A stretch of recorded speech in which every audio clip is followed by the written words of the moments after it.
धुळे कृषी उत्पन्न बाजार समितीमधून मी लोटन गुप्ती महाजन अँड कंपनी या दुकानदाराचा आडत दुकानदार म्हणून मी हरीश माळे आज या ठिकाणी धुळे कृषी उत्पन्न बाजार समितीमध्ये भाजीपाला मार्केटमध्ये खूप कमी प्रमाणात टमाट्याची आवक झालेली, तसेच इतरही भाजीपाल्याची खूप कमी प्रमाणात आवक झालेली आहे. त्याच्यामुळं भाव गगनाला भिडलेले आहेत.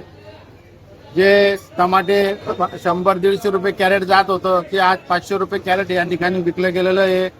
तसेच जी भेंडी 20-25 रुपये किलो जात होती ती 35-40 रुपये झालेली आहे. गिलकं 40-45 रुपये झालेलं आहे. दोडकं 50-60 रुपये किलो या ठिकाणी होलसेलमध्ये विकलं जात आहे.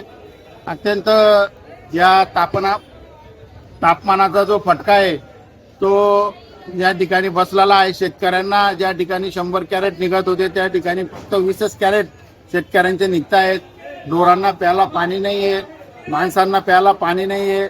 अत्यंत शेतकरी पाण्याच्या अभावे हवालदिल झालेला आहे. आवक कमी झाल्यामुळे हे जे काही भाजीपाल्याचे भाव आहे हे वाढलेले आहे.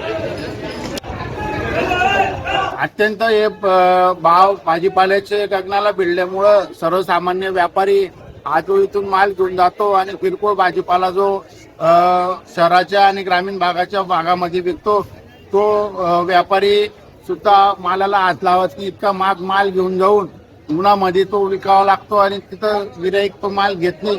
त्याच्यामुळे सर्वसामान्य व्यापारी सुद्धा मालाला हात लावत नाही.